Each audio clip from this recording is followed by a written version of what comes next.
Price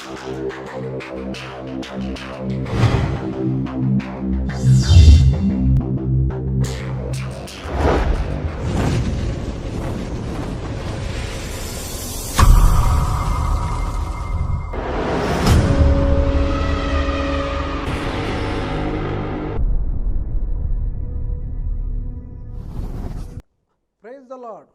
ಸತ್ಯ ನಿಮ್ಮನ್ನು ಬಿಡುಗಡೆ ಮಾಡ್ತದೆ. ಈ ಕಾರ್ಯಕ್ರಮಕ್ಕೆ ಯೇಸು ಕ್ರಿಸ್ತನ ನಾಮದಲ್ಲಿ ನಿಮ್ಮನ್ನು ಸ್ವಾಗತ ಮಾಡ್ತಿದ್ದೇನೆ. ಇವತ್ತಿನ ಕಾರ್ಯಕ್ರಮವಾಗಿದೆ ಸತ್ಯ ನಮ್ಮನ್ನು ಬಿಡುಗಡೆ ಮಾಡ್ತದೆ. ಹೌದು, ಸತ್ಯವು ನಮಗೆ ಬಿಡುಗಡೆ ಮಾಡಬೇಕಾದ್ರೆ ನಾವು ಸತ್ಯದ ವಿಷಯದಲ್ಲಿ ಹುಡುಕುವವರಾಗಬೇಕು, ಸತ್ಯವನ್ನು ಪ್ರೀತಿಸುವವರಾಗಬೇಕು. ಸತ್ಯ ನಮಗೆ ಯಾವಾಗ ನಮಗೆ ಅದು ತಿಳಿಯಪಡಿಸ್ತದೋ ಅದು ಸತ್ಯ ನಮ್ಮನ್ನು ಬಿಡುಗಡೆ ಮಾಡ್ತದೆ. ಸತ್ಯದ ವಿಷಯವಾಗಿ ನಾವು ಎಷ್ಟೋ ಸಲ ಸತ್ಯದ ಈ ವಾಕ್ಯದ ಅರ್ಥ ಏನು ಅನ್ನುವಂತಹ ಎಷ್ಟೋ ವಿಷಯಗಳನ್ನು ನಾವು ನಮ್ಮ ಗಮನದಲ್ಲಿಟ್ಟುಕೊಂಡು ಅದರ ಅರ್ಥ ಗೊತ್ತಿಲ್ಲದೆ ನಾವು ಇದ್ದ ಸಮಯಗಳುಂಟು. ಆದರೆ ಇವತ್ತು ನಮ್ಮ ಮಧ್ಯದಲ್ಲಿ ಈ ವಾಕ್ಯದ ವಿವರಣೆ ಕೊಡಲಿಕ್ಕೆ ನಮ್ಮ ಮಧ್ಯದಲ್ಲಿ ಇದ್ದಾರೆ ಕುಂದಾಪುರದಲ್ಲಿ ಸೇವೆ ಮಾಡುವಂಥ ಪಾಸ್ಟರ್ ವಾಸ್ಟಿನ್ ಅವರಿಗೆ ಆಸರ ಟಿವಿಯಿಂದ ನಾನು ಸ್ವಾಗತವನ್ನು ಕೋರ್ತೇನೆ. ಪಾಸ್ಟರ್, ನಿಮಗೆ ಆಸರ ಟಿವಿ ಮೂಲಕ ನಿಮಗೆ ಸ್ವಾಗತವನ್ನು ಕೊಡ್ತೇನೆ. ಇವತ್ತಿನ ವಾಕ್ಯ, ಇವತ್ತು ನಾವು ಮಾತನಾಡುವುದು ಯೇಸುವಿನ ರಕ್ತದ ವಿಷಯದಲ್ಲಿ. ಯೇಸುವಿನ ರಕ್ತ ಅಂತ ಹೇಳುವಾಗಲೇ ಸೈತಾನ ಹೆದರ್ಕೊಳ್ತಾನೆ. ಇವತ್ತು ತುಂಬ ಜನರಿಗೆ ದೇವರಲ್ಲಿ ಬಂದು ಪಾಪವನ್ನು ಬಿಡುಗಡೆಗಾಗಿ ಪ್ರಾರ್ಥನೆ ಮಾಡಿದ ಮೇಲೂ ಕೂಡ ಅವರಿಗೆ ಅವರ ಮನಸ್ಸಿನಲ್ಲಿ ನನ್ನ ಪಾಪ ಬಿಡುಗಡೆ ಆಗಿದೆಯೋ ಇಲ್ಲ ಅಂತ ಸಂಶಯ ಇರ್ತದೆ. ಬಹಳ ಜನರಿಗಿದೆ. ಇನ್ನು ಕೆಲವರಿಗೆ ಪಾಪಕ್ಕೆ ಬಿಡುಗಡೆ ಏನು ಕೊಡಬೇಕು ಅಂತ. ಇದು ಎರಡಕ್ಕೂ ಉತ್ತರ ಕೊಡುವ. ಯಾಕಂದರೆ ಒಂದು, ದೇವರಲ್ಲಿ ಇದ್ದುಕೊಂಡು ಈಗ ತುಂಬ ರಕ್ಷಣೆ ಹೊಂದಿರ್ತಾರೆ, ಆಯಿತಾ. ಕೆಲವೊಮ್ಮೆ ಏನಾಗ್ತದೆ, ಹೀಗೆ ಸುಮ್ಮನೆ ಕೂತ್ಕೊಂಡಲ್ಲೇ ಒಂದು ಆಲೋಚನೆ ಸ್ಟ್ರೈಕ್ ಆಗ್ತದೆ. ಇಲ್ಲವಾದರೆ ಅವರು ಒಂದು ಜಾಗದಲ್ಲೇ ನಡೆದಾಡ್ತಾ ಇರ್ತಾರೆ. ಆ ಜಾಗದಲ್ಲಿ ಒಂದು ಕಾಲದಲ್ಲಿ ಅವರು ಪಾಪ ಮಾಡಿದ್ದಾರೆ. ಇಲ್ಲವಾದರೆ ಅವರ ಜೀವಿತದ ಎಲ್ಲ ಮಾರ್ಗಗಳಲ್ಲಿ ಆ ಪಾಪ ಅವರನ್ನು ಹಿಂಸೆ ಕೊಟ್ಟು ಚಿಂತನೆ ಹಿಂಸೆ ಕೊಡ್ತಾ ಇತ್ತು. ಯೇಸುವಿನೆಲ್ಲ ಬಂದ ಮೇಲೆ ಅದನ್ನು ಅರಿಕೆ ಮಾಡಿದ ಮೇಲೆ ಅವರಿಗೆ ಸಂಪೂರ್ಣ ಬಿಡುಗಡೆ ಆಯಿತು. ಆದರೂ ಕೂಡ ಒಂದು ಭಯ ಆಗಿದ್ದೀಯಾ? ನಾನು ಹೇಳ್ತೇನೆ, ದೇವಮಗನೇ, ದೇವಮಗಳೇ, ಅಥವಾ ಯಾರೇ ಆಗಲಿ ಕೇಳುವಂಥವ್ರು, ಯೇಸುವಿನ ರಕ್ತ ಸಕಲ ಪಾಪ ನಿವಾರಣೆ ರಕ್ತವಾಗಿದೆ. ಅದನ್ನು ನೀವು ಅರಿಕೆ ಮಾಡಿ ಯೇಸುವಿನ ರಕ್ತದಲ್ಲಿ ಶುದ್ಧೀಕರುವಾಗ ಸೈತನ ಕೈಯಲ್ಲಿ ಯಾವ ಲೀಸ್ಟ್ ಕೂಡ ಇರಲಿಕ್ಕಾಗೋದಿಲ್ಲ. ನಿಮ್ಮ ಸಕಲ ಪಾಪಗಳನ್ನು ಶುದ್ಧೀಕರಿಸ್ತದೆ. ಆಮೆನ್.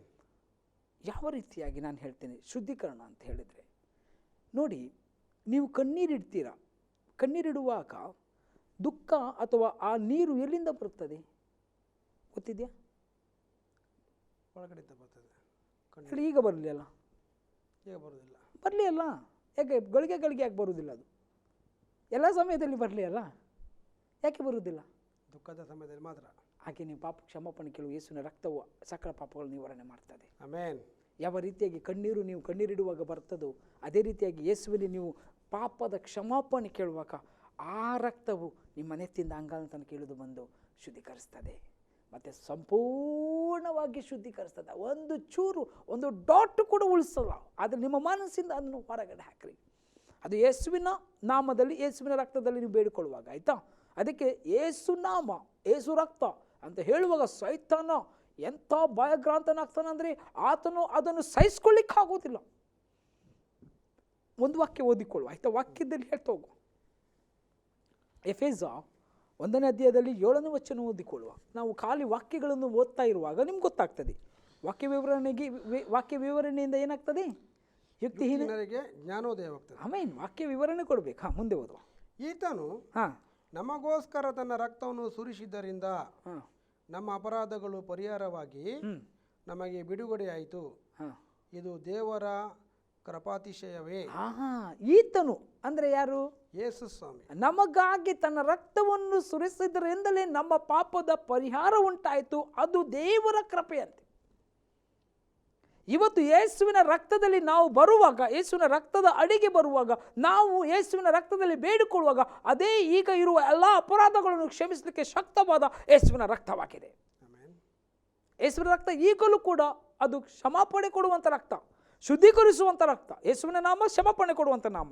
ಯೇಸುವಿನ ರಕ್ತ ಈಗಲೂ ಕೂಡ ಅದು ಶುದ್ಧೀಕರಿಸ್ತದೆ. ಅದೇ ದೇವರ ಕೃಪೆ. ಅದಕ್ಕೆ ಈ ಲೋಕದಲ್ಲಿ ನಾವು ಈಗ ತುಂಬ ಜನರಿಗೆ ಸಂಶಯ ಇರ್ತದೆ, ಆಗಿದೆಯೋ? ಇಲ್ಲ. ಯೇಸುವಿನ ರಕ್ತ ನಿನ್ನ ಪಾಪಗಳನ್ನು ಕ್ಷಮಿಸಿದೆ. ನೀನು ಯಾವ ಪಾಪ ಯೇಸುವಿನಲ್ಲಿ ಬೇಡಿಕೊಂಡಿದ್ದೆ, ಯೇಸುವೇ ನನ್ನನ್ನು ಕ್ಷಮಿಸು, ನಿನ್ನ ರಕ್ತದಿಂದ ನನ್ನನ್ನು ಶುದ್ಧೀಕರಿಸು ಅಂತ ಹೇಳಿದ ತಕ್ಷಣವೇ ಸಕಲ ನಿನ್ನ ಪಾಪಗಳು. ನಿಜವಾದ ಪಶ್ಚಾತ್ತಾಪ ಪಟ್ಟರೆ, ಹೌದು, ನಿಜವಾಗಿ ಪಶ್ಚಾತ್ತಾಪ ಪಟ್ಟು ಯೇಸುವಿನ ಮುಂದೆ ಬಂದು ಕೇಳಿದಾಗ ನಿಜವಾಗಿ ಪಶ್ಚಾತ್ತಾಪ ಪಡಬೇಕು. ಒಂದು ಅಂದರೆ ಈಗ ಪಾಪ ಯೇಸುವಿನಲ್ಲಿ ಕ್ಷಮಾಪಣೆ ಕೇಳುವವರು ನಿಜವಾಗಿ ಪಶ್ಚಾತ್ತಾಪ ಪಟ್ಟಿರ್ತಾರೆ. ಒಂದು. ಎರಡನೇದಾಗಿ ಯಾರಾದರೂ ಖಾಲಿ ನನಗೆ ಪಾಪ ಮಾತ್ರ ಪಶ್ಚಾತ್ತಾಪ ಆಗಬೇಕು, ಬಿಡುಗಡೆ ಆದರೆ ನನಗೆ ಯೇಸು ಬೇಡ ಅಂತ ಹೇಳಿದರೆ ಆಗೋದಿಲ್ಲ. ಕೆಲವರು ಒತ್ತಾಯಕ್ಕಾಗಿ, ಅದು ಆಗೋದಿಲ್ಲ. ಒತ್ತಾಯದಲ್ಲಿ ಅಲ್ಲ, ಒತ್ತಾಯಕ್ಕಾಗಿ ಯೇಸುವನ್ನು ಸ್ವೀಕರಿಸಿಕೊಳ್ಳುವಂಥದ್ದು, ಕುಟುಂಬದವರ ಒತ್ತಾಯಕ್ಕಾಗಿ. ನೋಡಿ, ಈಗ ಎನಿಸಿಕೊಳ್ಳುವ ನಿಮ್ಮನ್ನು ಫೋರ್ಸ್ಫುಲ್ಲಿ ಯಾವುದಾದ್ರೂ ಕೆಲಸ ಮಾಡಲಿಕ್ಕೆ ಹೇಳಿದ್ರೆ ನಿಮಗೆ ಇಷ್ಟ ಆಗ್ತದ? ಇಷ್ಟವಿಲ್ಲದೆ ಕೆಲಸ ಮಾಡುವಂಥ, ಅದು ನಿಜವಾಗಿಯೂ ಅಲ್ಲ. ಫೋರ್ಸ್ ಮಾಡಬೇಡ್ರಿ. ಫೋರ್ಸ್ ಮಾಡಲಿಕ್ಕಿಲ್ಲ. ಯಾರನ್ನು ಕೂಡ ಒತ್ತಾಯ ಯಾರನ್ನು ಮಾಡಬಾರ್ದು. ಸತ್ಯ ಮಾತ್ರ ಹೇಳ್ಬೋದು, ಹೀಗೆ ಇದೆ ನೋಡಿ. ಎಕ್ಸಾಂಪಲಿಗೆ ಒಂದು ದನ ಇದೆ ನಮ್ಮ ಮನೆಯಲ್ಲಿ ಅಂತ ಎನಿಸ್ಕೊಳ್ಳೋ. ಅದಕ್ಕೆ ನೀವು ನೀರನ್ನು ತಂದು ಕೊಡ್ತೀರಾ. ಕುಡಿಯಬೇಕಾದದ್ದು ಯಾರು? ದನ ಕುಡಿಯಬೇಕು. ಯಾಕೆ? ನೀರು ತಂದು ಕೊಡುವಷ್ಟು ಮಾಡ್ಬೋದು, ಕುಡಿಸಲಿಕ್ಕೆ ನಮ್ಮಿಂದ ಆಗುದಿಲ್ಲ. ನೀವು ಸ್ವಲ್ಪ ಪ್ರಯತ್ನ ಮಾಡಿದ್ದೀರಿ, ನಂತರ ಪ್ರಯತ್ನ ಮಾಡಿದ್ದೆ, ಸ್ವಲ್ಪ ಬಾಲ್ದಿಯಲ್ಲಿ ಹಾಕಿ ಮುಖದಲ್ಲಿ ಮುಗಿಳಿಸಿ, ಆದರೆ ದನ ಬಾಯನ್ನು ತೆಗೆಯಲೇ ಇಲ್ಲ, ತೆರೆಯಲೇ ಇಲ್ಲ. ಆವಾಗ ಏನು ಮಾಡಲಿಕ್ಕೆ ಆಗುದಿಲ್ಲ.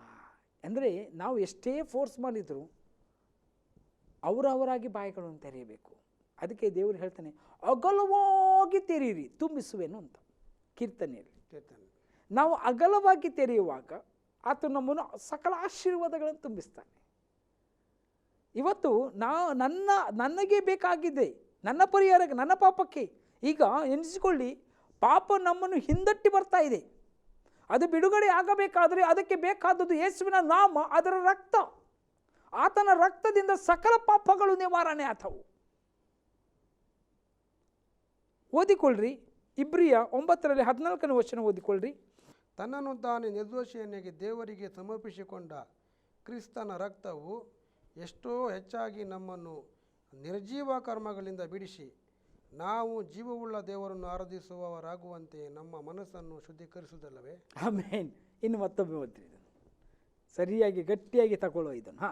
ತನ್ನನ್ನು ತಾನೇ ನಿರ್ದೋಷಿಯನ್ನಾಗಿ ದೇವರಿಗೆ ಸಮರ್ಪಿಸಿಕೊಂಡ ಕ್ರಿಸ್ತನ ರಕ್ತವು ಎಷ್ಟೋ ಹೆಚ್ಚಾಗಿ ನಮ್ಮನ್ನು ನಿರ್ಜೀವ ಕರ್ಮಗಳಿಂದ ಬಿಡಿಸಿ ನಾವು ಜೀವವುಳ್ಳ ದೇವರನ್ನು ಆರಾಧಿಸುವವರಾಗುವಂತೆ ನಮ್ಮ ಮನಸ್ಸನ್ನು ಶುದ್ಧೀಕರಿಸುವುದಲ್ಲವೇ? ಈಗ ನೋಡಿ, ಲೋಕದಲ್ಲಿ ಹೋತಗಳನ್ನು, ಹೋರಿಗಳನ್ನು, ಕುರಿಗಳನ್ನು, ಕೋಳಿಗಳನ್ನು ಕೊಡ್ತಾರೆ. ಯಾಕೆ ರಕ್ತ ಕೊಡ್ತಾರೆ? ರಕ್ತವಿಲ್ಲದೆ ಪಾಪ ಪರಿಹಾರವಿಲ್ಲ. ಆದರೆ ಕುರಿ, ಕೋಳಿ, ಪಾರಿವಾಳ ಅಥವಾ ಯಾವುದೇ ಕರು ಮೇಕೆಗಳ ಅಲ್ಲ. ಆ ರಕ್ತವು ಅವರು ಯಾವ ಪಾಪ ಮಾಡಲಿಲ್ಲ. ಅದು ಒಂದು ಕಾಲಕ್ಕೆ ಮಾತ್ರ ಹೊಲೆಯನ್ನು ತೆಗೆಸಲಿಕ್ಕೆ, ಅದು ಸ್ವಲ್ಪ ಕಾಲಕ್ಕೆ ಅದನ್ನು ಇಡಲ್ಪಟ್ಟಿತು ಧರ್ಮಶಾಸ್ತ್ರದ ಅವಧಿಯಲ್ಲಿ. ಆದರೆ ನಿಷ್ಕಳಂಕವಾದ, ನಿಷ್ಕಪಟವಾದಂತಹ ಪರಿಶುದ್ಧವಾದ ರಕ್ತವು, ಯೇಸುವಿನ ರಕ್ತವು, ಅದು ಎಷ್ಟೋ ಮೇಲಾಗಿದೆ ಅಂತೆ.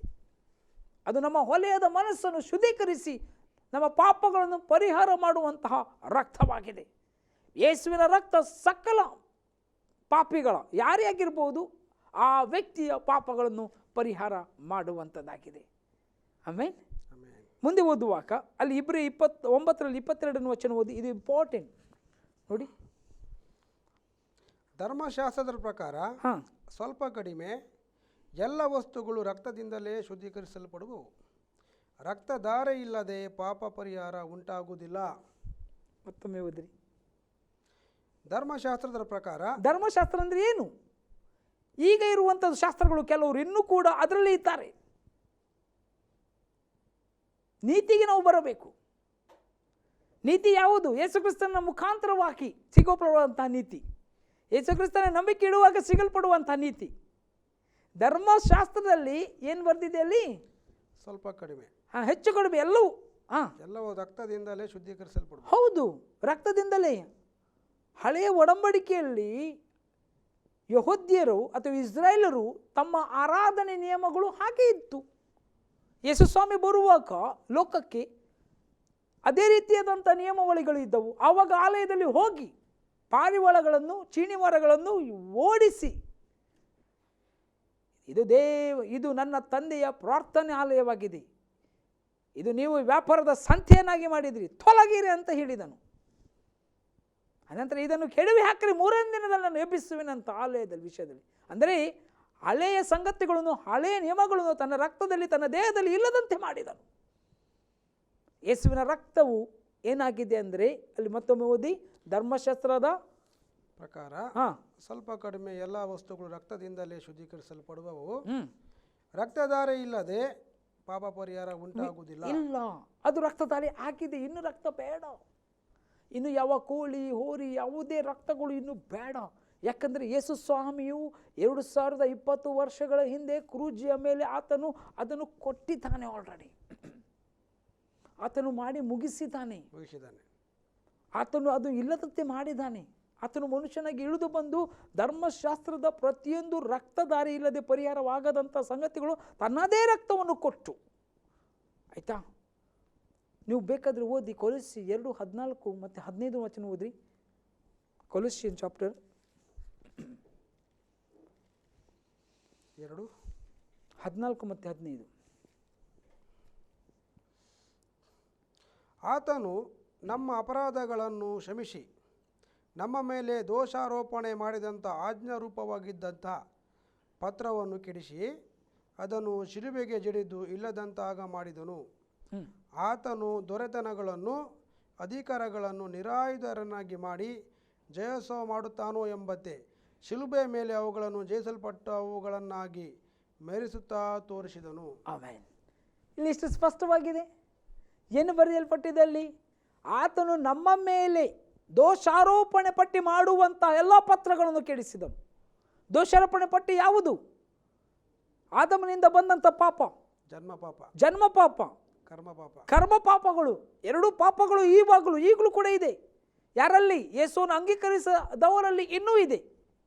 ಆ ಜನ್ಮ ಕರ್ಮ ಪಾಪಗಳನ್ನು ಶಿಲುಬೆಯ ಮೇಲೆ ಆತನು ಸೈತಾನನ ಎಲ್ಲ ಪಾತ್ರಗಳನ್ನು ಕೆಡವಿ ಹಾಕಿದನು, ಹರಿದು ಬಿಟ್ಟನು. ಆತ ರಕ್ತದಿಂದ ಅದು ಕ್ಲೀನ್ಸ್ ಮಾಡಿದನು, ಅಥವಾ ಅದನ್ನು ಶುದ್ಧೀಕರಿಸಲ್ಪಟ್ಟಿತು. ಯಾರ್ಯಾರು ಯೇಸುವಿನ ರಕ್ತಕ್ಕೆ ಬರ್ತಾರೋ, ಯಾರ್ಯಾರು ಯೇಸುವಿನ ರಕ್ತದಿಂದ ಶುದ್ಧೀಕರಿಸಲ್ಪಡ್ತಾರೋ, ಈಗ ಯೇಸುವಿನ ರಕ್ತ ಇಲ್ಲಿದೆ ಸ್ವಾಮಿ ಅಂತ ಹೇಳಿದರೆ, ನಿನ್ನ ಯೇಸುವಿನ ನಾಮದಲ್ಲಿ ಯೇಸುವಿನ ರಕ್ತ ಅಂತ ಹೇಳುವಾಗ ಸಕಲ ಆತ್ಮಿಕ ರಕ್ತವು ಇಲ್ಲಿ ಬರ್ತದೆ. ಆ ರಕ್ತವು ನಮ್ಮನ್ನು ಶುದ್ಧೀಕರಿಸ್ತದೆ. ಅದು ಆ ದಿನ ಯೇಸು ಸ್ವಾಮಿ ಅವರಿಗೆ ಮಾತ್ರ ಮಾಡಿದ್ದಲ್ಲ, ಕ್ರೂಚಿಯಲ್ಲಿ ಈಗಲೂ ಕೂಡ ಆತನು ನಮಗಾಗಿ ಮಾಡಿದ್ದಾನೆ ಅದನ್ನು. ಇವತ್ತು ಕೂಡ ಆ ಒಂದು ಕಾರ್ಯವು ಇದೆ, ಇಲ್ಲೇ ಇದೆ. ನಾವು ಬೇಡಿಕೊಳ್ಳುವಾಗ ಅದು ಉಂಟಾಗ್ತದೆ. ಅದಕ್ಕಾಗಿ ಆತನು ಶಿಲುವೆ ಮೇಲೆ ಎಲ್ಲ ಸೈತಾನ ತೋರಿಸ್ತಾ ಇದ್ದ. ಇವತ್ತು ನನ್ನ ಮೇಲೆ ಸೈತಾನನ ತೋರಿಸ್ಲಿಕ್ಕೆ ಆಗುವುದಿಲ್ಲ, ನಿಮ್ಮ ಮೇಲೆ ತೋರಿಸ್ಲಿಕ್ಕೆ ಆಗುವುದಿಲ್ಲ. ಯಾಕೆ?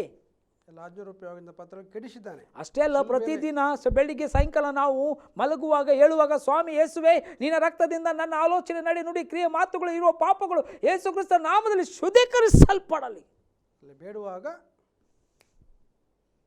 ಕ್ಷಮಾಪಣೆ ಕೇಳಿದಾಗ ತಕ್ಷಣ ರಕ್ತದಿಂದ ಶುದ್ಧೀಕರಣ.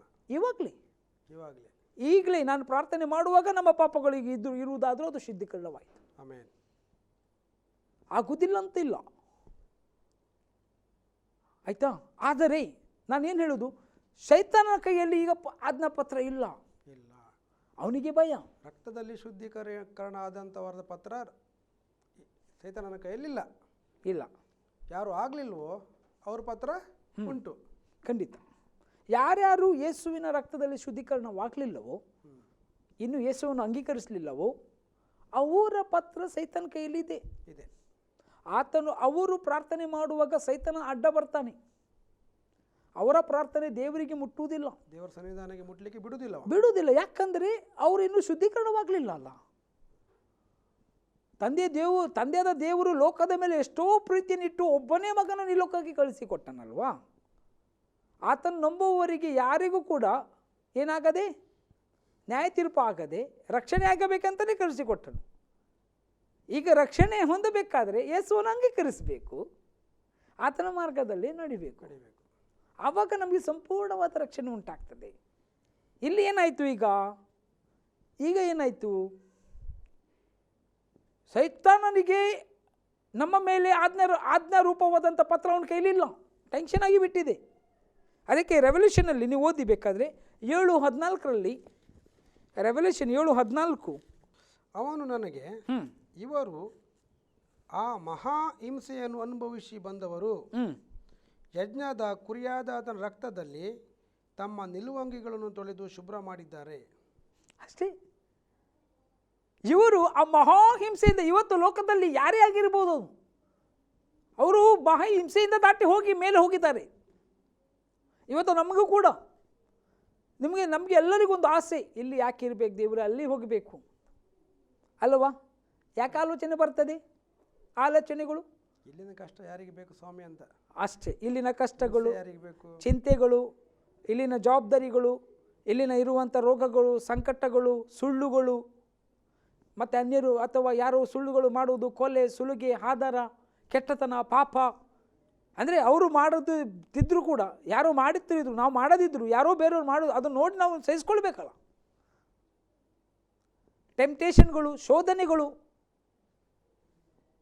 ಹಲವಾರು ರೀತಿಯಾದಂಥ ವೇದನೆಗಳು ಈ ಲೋಕದ ಮೇಲೆ ನಾವಿರುವಾಗ ಅದ್ರ ಮೇಲೆ ಇಂಪ್ಯಾಕ್ಟ್ ಆಗೇ ಆಗ್ತದೆ.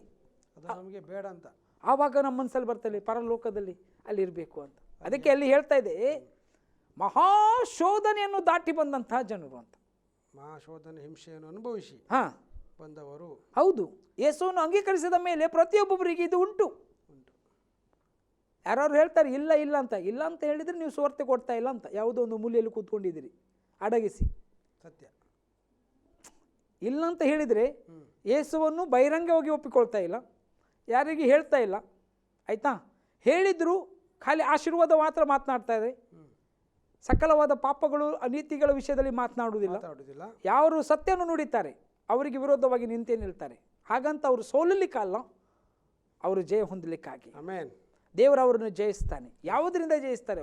ಯೇಸುವಿನ ರಕ್ತದಲ್ಲಿ.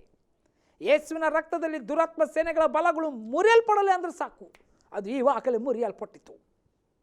ಯೇಸುವಿನ ರಕ್ತದಲ್ಲಿ ನಮ್ಮನ್ನು ಆಳ್ವಿಕೆ ಮಾಡುವಂಥ ಯಾವುದೋ ದುಷ್ಟ ಶಕ್ತಿಗಳ ಬಲಗಳು ಇರುವುದಾದರೆ, ಮಾಟ ಮಂತ್ರಗಳು ಇರುವುದಾದರೆ, ಯೇಸುವಿನ ರಕ್ತದಲ್ಲಿ ಅದು ಕೆಡವಲ್ಪಡಲಿ.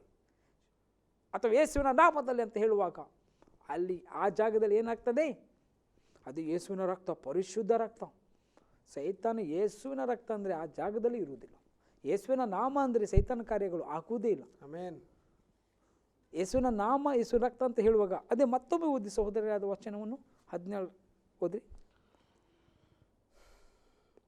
ಅವನು ನನಗೆ, ಇವರು ಆ ಮಹಾಹಿಂಸೆಯನ್ನು ಅನುಭವಿಸಿ ಬಂದವರು ಯಜ್ಞದ ಕುರಿಯಾದ ಆತನ ರಕ್ತದಲ್ಲಿ ತಮ್ಮ ನಿಲುವಂಗಿಗಳನ್ನು ತೊಳೆದು ಶುಭ್ರ ಮಾಡಿದ್ದಾರೆ. ಆ ಮಹಾಹಿಂಸೆಗಳನ್ನು ದಾಟಿ ಬಂದವರು ಯಜ್ಞದ ಕುರಿಯಾದಾತನ ರಕ್ತದಲ್ಲಿ ತಮ್ಮ ನಿಲುವಂಗಿಗಳು. ಈಗ ನಮಗೆ ನಿಲುವಂಗಿ ಎಲ್ಲಿದೆ? ಲೋಬ್ ಅಂತಾರೆ. ಈ ಲೋಕದಲ್ಲಿ ಕೆಲವರು ಹಾಕ್ಕೊಳ್ತಾರೆ, ಅನ್ಯರು ಕೂಡ ಹಾಕ್ಕೊಳ್ತಾರೆ. ಕೆಲವರು ದೊಡ್ಡ ಒಂದು ನಿಲುವಂಗಿ, 90 ಥರ ಇರ್ತದೆ, ಅದು ಬಿಳಿ. ಇದು ನಿಲುವಂಗಿನ ಶುದ್ಧೀಕರಿಸಲ್ಪಟ್ಟವರಂತೆ. ಅರ್ಥ ಮಾಡ್ಕೊಳ್ಳಿ, ಯಾರ್ಯಾರು ಯೇಸು ಕ್ರಿಸ್ತನ ಅಂಗೀಕರಿಸ್ತಾರೋ ಅವರಿಗೆ ಆ ನಿಲುವಂಗಿ ಆಲ್ರೆಡಿ ಸ್ಪಿರಿಚುವಲ್ ನಿಲುವಂಗಿ ಆಗಿ ಕೊಡಲ್ಪಡ್ತದೆ. ಶುಭ್ರ ವಸ್ತ್ರ ಅಂತ ಕರೆಯಲ್ಪಡ್ತದೆ. ಅದಕ್ಕೆ ನಾವು ಈ ಶರ್ಟ್ ಹಾಕಿದ ಕೂಡಲೇ ಸೇವಕರಂತ ಅಲ್ಲ ಅಂತ ಅಲ್ಲ. ನಾನೀಗ ಲೋಭ ಹಾಕಿಕೊಳ್ಳಬೇಕು, ನಿಲುವಂಗಿ ಹಾಕಿಕೊಂಡ್ರೆ ಮಾತ್ರ ಸೇವಕ ಅಲ್ಲ, ಹಾಗಿಲ್ಲ. ಅದು ಆತ್ಮಿಕ ಲೋಭ, ಅದು ಆತ್ಮಿಕ ನಿಲುವಂಗಿ, ಆತ್ಮಿಕ ಲೋಭ ವಿಷಯದಲ್ಲಿ ಮಾತನಾಡ್ತಿದೆ. ಈಗ ನನಗೂ ನಿಮಗೂ ಸೇವಕರೇ, ನನಗೂ ನಿಮಗೂ ಸಹೋದರರೇ ಅದು ಉಂಟು. ಆಮೆನ್. ನಿಲುವಂಗಿ ಉಂಟು. ಈ ಲೋಕದ ಪ್ರಕಾರ ತೋರುದಿಲ್ಲ. ಇದು ನಮ್ಮ ಕಣ್ಣಿಗೆಲ್ಲ ಸೈತಾನ ತೋರ್ತಾ ಇದ್ದಲ್ಲ, ಸೈತಾನೇ ತೋರ್ತಾ ಉಂಟು. ಈ ಲೋಕಕ್ಕೆ ತೋರ್ಬೇಕಂತ ನಾವು ಹಾಕೊಳ್ಳೋದಾ? ಸೈತಾನಿಗೆ ತೋರ್ಬೇಕು. ಅದು ಸೈತಾನ ಗೊತ್ತಾಗಬೇಕು. ನಮ್ಮ ದೇವರಿಗೆ ಗೊತ್ತಿದೆ ನನ್ನ ಮಗನಿಗೆ ನಾನು ಏನು ಉಡಿಸಿದ್ದೇನೆ ಅಂತ. ನಾವು ನಿಲುವಂಗಿ ಆತ್ಮಿಕವಾದದ್ದು ಶುದ್ಧೀಕರಣ. ಅದು ಯಾವುದರಿಂದ ಶುದ್ಧೀಕರಿಸಲ್ಪಟ್ಟ ನಿಲುವಂಗಿ? ರಕ್ತದಲ್ಲಿ. ಯಾವ ರಕ್ತ ಅದು? ಯಜ್ಞದ ಕುರಿಯಾದಾತನ ರಕ್ತ. ಯೇಸುವಿನ ರಕ್ತ ಯಜ್ಞದ ಕುರಿಯಾದಾತನ ರಕ್ತವಾಗಿದೆ. ಯಜ್ಞದ ಕುರಿಯಾದಾತನ ರಕ್ತವನ್ನು ನುಡಿಯುವಾಗ ನಾನು ಹೇಳ್ತಾ ಇದ್ದೇನೆ, ಈ TV ಚಾನಲ್ ನೋಡೋ ಪ್ರತಿಯೊಬ್ಬರಿಗೆ ಮಾಟ ಮಂತ್ರಗಳು, ಕತ್ತಲೆ ಕಾರ್ಯಗಳು, ಸೈತಾನಿಕ್ ಕಾರ್ಯಗಳು, ಯಾವುದೇ ಕತ್ತಲೆ ಕಾರ್ಯಗಳು ಯೇಸುವಿನ ರಕ್ತದ ಮುಂದೆ ನಿಲ್ಲಲಿಕ್ಕೆ ಸಾಧ್ಯವಿಲ್ಲ.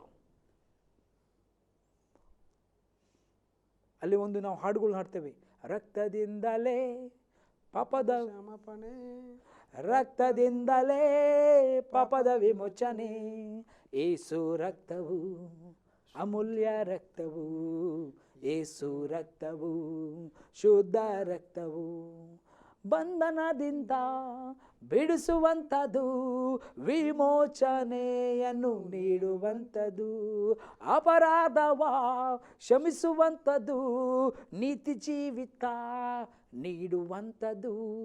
ಯೇಸು ರಕ್ತವು ಅಮೂಲ್ಯ ರಕ್ತವು, ಯೇಸು ರಕ್ತವು ಶುದ್ಧ ರಕ್ತವು.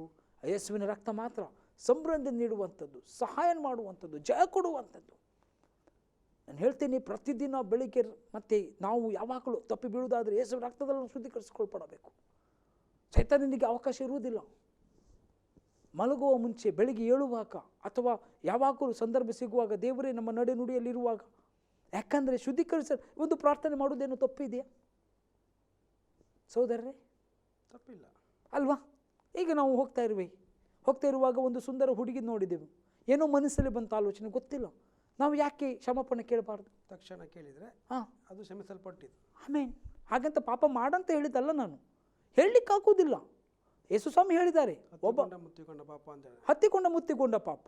ಯೇಸು ಸ್ವಾಮಿ ಒಂದು ಕಡೆ ಹೇಳ್ತಾರೆ, ನೀನು ಗಂಡಸರನ್ನಾಗಲಿ ಹೆಣ್ಣು ಮಗಳನ್ನಾಗಲಿ, ಆಯಿತಾ, ಅವರನ್ನು ವ್ಯಾಭಿಚಾರದ ದೃಷ್ಟಿಯಲ್ಲಿ ನೋಡಿದರೆ, ಕಾಮುಕ ದೃಷ್ಟಿಯಲ್ಲಿ ನೋಡಿದೆ, ಅವಳನ್ನು ಅಲ್ಲೇ ನೀನು ಪಾಪ ಮಾಡಿದೆ ಅಂತೆ. ಇವತ್ತು ಶಾರೀರದ ಪಾಪ ಒಂದೇ ಅಲ್ಲ, ಕಣ್ಣಿನ ಪಾಪ ಕೂಡ ಇದೆ ಅಲ್ಲ, ಕೇಳುವಂಥ ಪಾಪಗಳು ಇವೆ. ಆದರೆ ನಾನು ಏನು ಹೇಳ್ತಾ ಇದ್ದೇನೆ ಅಂದರೆ, ಪಾಪ ಮಾಡಬೇಕಂತ ನಾನು ಹೇಳುವುದಿಲ್ಲ. ಆದರೆ ಈ ಸಮಯದಲ್ಲಿ ಎಲ್ಲಾದರೂ ನೀನು ತಪ್ಪಿ ಬೀಳುವ ಸಂದರ್ಭದಲ್ಲಿ ನೀವು ಕುಗ್ಗಿ ಹೋಗದೆ ಎಚ್ಚೆತ್ತುಕೊಂಡು, ಸ್ವಾಮಿ ನನ್ನನ್ನು ಕ್ಷಮಿಸು, ನಾನು ಮಾಡಿದ್ದೇನೆ, ಇದರಿಂದ ತಪ್ಪಾಗಿದೆ, ಯೇಸುವಿನ ಮುಂದೆ ನೀವು ಬರುವಾಗ ನಿತ್ಯವಂತನು ನಂಬಿಗಸ್ತನಾದ ಯೇಸು ಕ್ರಿಸ್ತನ ರಕ್ತದಲ್ಲಿ ನಾವು ಮತ್ತೊಮ್ಮೆ ಶುದ್ಧೀಕರಿಸಲ್ಪಡ್ತೇವೆ. ಅಲ್ಲಿ ಓಡಿ 12ರಲ್ಲಿ 11ನೇ ವಚನ, ಇದು ಬೇರೆ ವಾಕ್ಯವನ್ನು ಹೇಳ್ತಾರೆ, ರೆವಲ್ಯೂಷನ್ 11ರಲ್ಲಿ 12ನೇ ವಚನ. ಬೇಗ ಓದಿ ಆಯಿತಾ, ಕೆಲವು ವಾಕ್ಯಗಳು ಬಹಳ ಇಷ್ಟವಾದ ವಾಕ್ಯಗಳು ಕೊಡಬಹುದಂತ. ಆಮೇಲೆ ಅವರಿಗೆ, ಇಲ್ಲಿ ಮೇಲಕ್ಕೆ ಬನ್ನಿರಿ ಎಂದು ಆಕಾಶದ ಮಹಾವಾಣಿಯು ಹೇಳಿತು. ಅದನ್ನು ಅವರು ಕೇಳಿ ಮೇಘ ವಿಮಾನದಲ್ಲಿ ಪರಲೋಕಕ್ಕೆ ಏರಿ ಹೋದರು. ಅವರು ಶತ್ರುಗಳು 12ನೇ ಅಧ್ಯಾಯದಲ್ಲಿ 11ನೇ ವಚನ, 12ನೇ ಅಧ್ಯಾಯದಲ್ಲಿ 11ನೇ ವಚನ, ರೆವಲ್ಯೂಷನ್. ಅವರು ಪ್ರಾಣದ ಮೇಲನ ಪ್ರೀತಿಯನ್ನು ತೊರೆದು ಮರಣಕ್ಕೆ ಹಿಂತೆಗೆಯದೆ ಯಜ್ಞದ ಕುರಿಯಾದ ತನ್ನ ರಕ್ತದ ಬಲದಿಂದಲೂ ತಮ್ಮ ವಾಕ್ಯದ ಬಲದಿಂದಲೂ ಅವನನ್ನು ಜಯಿಸಿದರು. ಈಗ ಹಿಂದೋಗ್ಲಿಕ್ಕೆ ಎಷ್ಟು ಅವಕಾಶಗಳು ಉಂಟು. ಕ್ರಿಸ್ತನಲ್ಲಿ ಬಂದ ಮೇಲೆ ಇಲ್ಲಿ ಮತ್ತೊಮ್ಮೆ ಓದ್ರಿ ಅದನ್ನು. ಅವರು ಪ್ರಾಣದ ಮೇಲನ ಪ್ರೀತಿಯನ್ನು ತೊರೆದು, ಪ್ರಾಣದ ಮೇಲೆ ಪ್ರೀತಿಯನ್ನು ತೊರೆದು ಮರಣಕ್ಕೆ ಹಿಂತೆಗೆಯದೆ, ಮರಣಕ್ಕೆ ಭಯಪಡದೆ ಅಥವಾ ಹಿಂದಕ್ಕೆ ಹೋಗದೆ, ಯಜ್ಞದ ಕುರಿಯಾದ ತನ್ನ ರಕ್ತದ ಬಲದಿಂದಲೂ, ಯಜ್ಞದ ಯಾವ ರಕ್ತದ ಕುರಿಯಾದ ತನ್ನ ರಕ್ತದ ಬಲದಿಂದಲೂ, ತಮ್ಮ ವಾಕ್ಯದ ಬಲದಿಂದಲೂ, ದೇವರ ವಾಕ್ಯದ ಬಲದಿಂದಲೂ ಅವನನ್ನು ಜಯಿಸಿದರು, ಸೈತಾನನನ್ನು ಜಯಿಸಿದರು. ಇವತ್ತು ನಾವು ಜಯಿಸುವುದು ಯೇಸುವಿನ ನಾಮ, ಯೇಸುವಿನ ರಕ್ತ, ವಾಕ್ಯದಲ್ಲಿ ನಾವು ಜಯಿಸುವವರು. ಆತನ ರಕ್ತಕ್ಕೆ ಕಂಪಿಸ್ತದೆ ಸೈತಾನ. ಯೇಸುವಿನ ರಕ್ತ ಸಕಲ ಪಾಪಗಳನ್ನು ನಿವಾರಣೆ ಮಾಡ್ತದೆ. ಯೇಸುವಿನ ರಕ್ತ ಸಕಲ ಸೈತಾನ ಶಕ್ತಿಗಳು ಮುರಿಯುತ್ತದೆ. ಯೇಸುವಿನ ರಕ್ತ ಅಂತ ಹೇಳುವಾಗ ಯಾವುದೇ ದುಷ್ಟ ಶಕ್ತಿ ನಿನ್ನ ಮುಂದೆ ನಿಲ್ಲುವುದಿಲ್ಲ. ಆಮೆನ್. ಯಾಕೆ? ಆ ರಕ್ತದಲ್ಲಿ ಜೀವ ಉಂಟು, ಆ ರಕ್ತದಲ್ಲಿ ಶಕ್ತಿ ಉಂಟು. ಅದಕ್ಕೆ ಒಂದು ಕಡೆಯಲ್ಲಿ ನಾವು ಹಾಡುಗಾರನ ಹೇಳ್ತಾನೆ, ಬಲ ಉಂಟು, ಅದ್ಭುತ ಬಲ ಉಂಟು, ಹಾನಿ ರಕ್ತದಲ್ಲೂ ಬಲ ಉಂಟು, ಬಲ ಉಂಟು, ಅದ್ಭುತ ಬಲ ಉಂಟು, ಯೇಸುವಿನ ರಕ್ತದಲ್ಲಿ ಜಯ ಉಂಟು. ಹೋರಾಡುವುದು ಮನುಷ್ಯರ ಜೊತೆಯಲ್ಲ, ಅಂಧಕಾರ ಅಧಿಪತಿಗಳ ಮೇಲೆಂದು. ಅದರ ನಂತರ ನಾವು ಹಾಡುಗಾರನು ಹೀಗೆ ಹಾಡ್ತಾ ಹೋಗ್ತಾರೆ, ಯೇಸುವಿನ ನಾಮದಲ್ಲಿ ನಮಗೆ ಜೀವ ಉಂಟಾಗ್ತದೆ. ಮತ್ತು ಮಠ ಮಂತ್ರಗಳು ನಮಗೆ ತಗೊಳ್ಳೋದಿಲ್ಲ. ಯಾವ ಕಷ್ಟಗಳು ತಗೊಳ್ಳೋಕ್ಕೆ, ಸೈತಾನನ ಶಕ್ತಿ ತಗೊಳ್ಳೋಕ್ಕೆ ದೇವರ ರಕ್ತ ಬಿಡುವುದಿಲ್ಲ. ಅದಕ್ಕೆ ನಾನು ಈಗ ಹೇಳುವಂಥ ವಿಷಯ ಇಷ್ಟೇ, ದೇವರ ರಕ್ತದಲ್ಲಿಗೆ ಬರಬೇಕು. ಇವತ್ತು ಯೇಸುವಿನ ರಕ್ತ, ಅದರ ಆ ಬಲವನ್ನು ನಾವು ಅರ್ಥ ಮಾಡಿಕೊಂಡ್ರೆ ನಿಜವಾಗಿ ನಾನು ಹೇಳ್ತೀನಿ, ನಾವು ದೊಡ್ಡ ಜಯಶಾಲಿಗಳಾಗಿದ್ದೇವೆ. ಯೇಸುವಿನ ರಕ್ತದಿಂದಲೂ ವಾಕ್ಯದಿಂದಲೂ ಜಯಿಸಿದೆವು. ಯೇಸುವಿನ ರಕ್ತದಿಂದ ನಾವು ಶುಭ್ರವರಾಗಿದ್ದೆವು. ಯೇಸುವಿನ ರಕ್ತವು ನಮ್ಮ ಸಕಲ ಪಾಪಗಳು ನಿವಾರಣೆ ಮಾಡ್ತು. ಯೇಸುವಿನ ರಕ್ತದಲ್ಲಿ ಸೈತಾನ ಶಕ್ತಿ ಮುರಿಯಲ್ಪಟ್ಟದೆ. ಬೇಕಾದರೂ ಮತ್ತೊಂದು ವಚನ ಬೇಕಾದರೂ ಓದಿಕೊಳ್ಳುವ, ಇಬ್ರಿಯ 10ನೇ ಅಧ್ಯಾಯ 19ನೇ ವಚನ ಓದ್ರಿ. ಇಬ್ರಿಯ 10:19. ಹೀಗಿರುವಲ್ಲಿ ಸಹೋದರರೇ, ಯೇಸು ನಮಗೋಸ್ಕರ ಪ್ರತಿಷ್ಠಿಸಿದ ಜೀವವುಳ್ಳ ಹೊಸ ದಾರಿಯಲ್ಲಿ ಆತನ ರಕ್ತದ ಮೂಲಕ ಆತನ ಶರೀರವೆಂಬ ತೆರೆಯ ಮುಖಾಂತರ ದೇವರ ಸಮಕ್ಷಮದಲ್ಲಿ ಪ್ರವೇಶಿಸುವುದಕ್ಕೆ ನಮಗೆ ಧೈರ್ಯ ಉಂಟಾಯಿತು. ಯೇಸು ಏನು ಮಾಡಿದ? ಹೊಸ ದಾರಿ ಯಾವುದರಿಂದ ಮಾಡಿದ? ರಕ್ತದಿಂದ. ಅಷ್ಟೇ. ಯೇಸುವಿನ ರಕ್ತದಲ್ಲಿ ನಮಗೆ ಏನಾಯ್ತಂದರೆ ಜೀವವುಳ್ಳ ಹೊಸ ದಾರಿ ಉಂಟಾಯಿತು, ಅದು ಪರಲೋಕಕ್ಕೆ ಹೋಗಲಿಕ್ಕೆ. ಆಮೆನ್. ಇವತ್ತು ಆತನೇ ಮಾರ್ಗ ಜೀವ. ಯಾಕೆ ಹೇಳ್ತೀವಿ? ಆತನ ರಕ್ತದ ಮೂಲಕವು ಆತನ ಶರೀರವೆಂಬ ತೆರೆಯ ಮುಖಾಂತರ ದೇವರ ಕ್ಷಮಕ್ಷಮದಲ್ಲಿ ಪ್ರವೇಶಿಸುವುದಕ್ಕೆ ನಮಗೆ ಧೈರ್ಯ ಉಂಟಾಯಿತು. ನಮಗೆ ಧೈರ್ಯ ಉಂಟಾಗಿದ್ದು ಯೇಸುವಿನ ನಾಮ, ಯೇಸುವಿನ ರಕ್ತ. ದೇವ ಮಕ್ಕಳೇ, ಯೇಸುವಿನ ರಕ್ತವು ಅಷ್ಟು ಒಳ್ಳೆಯದಿದೆ, ನಮಗೆ ಬಿಡುಗಡೆ ಮಾಡಿದೆ, ಪಾಪದಿಂದ ರಕ್ತ ಎಲ್ಲದರಿಂದ ಬಿಡುಗಡೆ ಮಾಡಿ ನಮ್ಮ ಪರಲೋಕ ಸೇರಿಸಿದೆ. ಆಮೇಲೆ ಪ್ರಿಯ ವೀಕ್ಷಕರೇ, ಇವತ್ತಿನ ವಾಕ್ಯದಲ್ಲಿ ಯೇಸುವಿನ ರಕ್ತದ ಬಲವು ನಾವು ಕೇಳಲ್ಪಟ್ಟೆವು. ಹೌದು, ಯೇಸು ತಮ್ಮ ರಕ್ತವನ್ನು ಸುರಿಸಿ ನಮಗೆ ಸಕಲ ಪಾಪಗಳಿಂದ ಬಿಡುಗಡೆ ಮಾಡಿದವನು. ಸೈತಾನ್ನಲ್ಲಿ ಇದ್ದಂಥ ದೋಷಾರೋಪಣ ಪತ್ರವನ್ನು ಕೆಡಿಸಿ ಶಿಲುಬೆಯಲ್ಲಿ ಇನ್ನಿಲ್ಲದಂತೆ ಮಾಡಿದನು. ಆಮೇಲೆ ಹೌದು, ನಾವು ಆತನ ಯಜ್ಞದ ಗುರಿಯಾದಂಥ ಆತನ ರಕ್ತದಿಂದ ನಮ್ಮ ನಿಲುವಂಗಿಗಳನ್ನು ತೊಳೆದು ನಾವು ಶುಭ್ರರಾಗಿ ಇರುವಾಗ, ಹೌದು, ನಾವು ಇನ್ನೂ ಕೂಡ ದೇವರ ಸತ್ಯದಲ್ಲಿಯೇ ನಾವು ನಡೆಯೋರಾಗಿರೋಣ. ನಾವು ಪ್ರಾರ್ಥಿಸುವ. ಪರಲೋಕದಲ್ಲಿರುವ ತಂದೆಯೇ, ನಿನ್ನ ನಾಮಕ್ಕೆ ಸ್ತೋತ್ರವಾಗಲಿ ಸ್ವಾಮಿ. ಅಪ್ಪ, ನಿನ್ನ ರಕ್ತಕ್ಕೂ ಜಯವಾಗಲಿ ತಂದೆ. ಅಪ್ಪ, ನಮ್ಮನ್ನು ತೊಳೆದು ಶುದ್ಧೀಕರಿಸಿದ ಆತನೇ, ನಮಗೆ ಕೊಟ್ಟಂಥ ಸೈತಾನವನ್ನು ತಂದಿಟ್ಟಂಥ ಎಲ್ಲ ದೋಷಾರೋಪಣ ಪಟ್ಟಿಯು ಅವನಲ್ಲಿದ್ದ ಎಲ್ಲವನ್ನು ಕೆಡಿಸಿ ಹರಿದು ಬಿಸಾಡಿದ ದೇವರೇ ನಿನಗೆ ಸ್ತೋತ್ರ ಸ್ವಾಮಿ. ಅಪ್ಪ, ನಮಗೆ ಅಪ್ಪ ನೀನು ರಕ್ತದಲ್ಲಿ ಶುದ್ಧೀಕರಿಸಿ ತಂದೆ. ಅಪ್ಪ, ಅವನನ್ನು ನಿನ್ನ ವಾಕ್ಯದಿಂದಲೂ ಅಪ್ಪ ನಿನ್ನ ಬಲದಿಂದಲೂ ರಕ್ತದ ಬಲದಿಂದ ಜಯಿಸಲು ಬಲ ಕೊಟ್ಟ ಆತ ನಿನಗೆ ಸ್ತೋತ್ರ ಸ್ವಾಮಿ. ಹೌದು ಸ್ವಾಮಿ, ಇವತ್ತು ನೋಡಿದಂಥ ವಾಕ್ಯ ವೀಕ್ಷಿಸಿದ ಎಲ್ಲರಿಗೆ ತಂದೆ ನಿನ್ನ ಬಲವನ್ನು ಕೊಡ್ತಂದೆ. ನಿನ್ನ ರಕ್ತದಲ್ಲಿ ಶುದ್ಧೀಕರಿಸಿ ನಿನ್ನ ರಕ್ತದ ಬಲದಿಂದಲೂ ನಿನ್ನ ವಾಕ್ಯದಲ್ಲಿ ಸ್ಥಿರವಾಗಿ ನಿಲ್ಲುವ ಹಾಗೆ ಅಪ್ಪ ನೀನು ಕಾರ್ಯ ಮಾಡುತ್ತಂದೆ. ಯಾರೆಲ್ಲ ಹೊಸಬರಾಗಿ ನೋಡ್ತಿದ್ದರು ತಂದೆ, ನಿನ್ನ ವಾಕ್ಯವು ಅವರಲ್ಲಿ ಕಾರ್ಯ ಮಾಡಲಿ ತಂದೆ. ಅಪ್ಪ, ನೋಡಿದವರು ಎಲ್ಲರನ್ನೂ ಆಶೀರ್ವದಿಸು ಅಪ್ಪ. ವಿಶೇಷವಾಗಿ ತಂದೆ, ಹೌದು ಸ್ವಾಮಿ, ಅಪ್ಪ ವಾಕ್ಯ ಕೊಟ್ಟಂಥ ಸೇವಕರನ್ನು ತಂದೆ ಅಪ್ಪ ಅವರನ್ನು ಆಶೀರ್ವದಿಸು. ಅವರ ಸೇವೆಯ ವ್ಯಾಪ್ತಿಯು ವಿಸ್ತರಿಸಲ್ಪಡಲಿ ತಂದೆ ಅಪ್ಪ. ವಿಶೇಷವಾಗಿ ತಂದೆ ಆಸರೆ ಟಿವಿಯನ್ನು ನಿನ್ನ ಹಸ್ತಕ್ಕೆ ತಂದೆ ಅಪ್ಪ. ಪ್ರಪಂಚದ ಮೂಲೆ ಮೂಲೆಗೂ ತಂದೆ ಇದರ ಒಂದು ಸೇವೆಯು ವಿಸ್ತರಿಸಲ್ಪಡಲಿ ತಂದೆ ಅಪ್ಪ. ಇದನ್ನು ನೋಡಿದ ಎಲ್ಲ ಜನರು ಅಪ್ಪ ರಕ್ಷಣೆ ಕಡೆಗೆ ಬರುವ ಹಾಗೆ ನೀನು ಕಾರ್ಯ ಮಾಡು ಅಪ್ಪ. ಇದನ್ನು ರಕ್ತದ ಕೋಟೆಯಲ್ಲೂ ಮರೆ ಮಾಡು ಸ್ವಾಮಿ ಅಪ್ಪ. ಈ ಪ್ರಾರ್ಥನೆ ಯೇಸು ಕ್ರಿಸ್ತನ ನಾಮದಲ್ಲಿ ಬೇಡಿದ ಪರಲೋಕ ಜೀವಳ ತಂದೆಯೇ, ಆಮೆನ್. ಮುಂದಿನ ಸಂಚಿಕೆ ಬರುವ ತನಕ ಆಸರೆ ಟಿವಿಯನ್ನು ನಿರಂತರವಾಗಿ ವೀಕ್ಷಿಸುತ್ತೀರಿ. ಯೇಸು ಕ್ರಿಸ್ತನ ನಾಮದಲ್ಲಿ ನಿಮ್ಮನ್ನು ಆಶೀರ್ವದಿಸ್ತೇನೆ. ವಂದನೆಗಳು.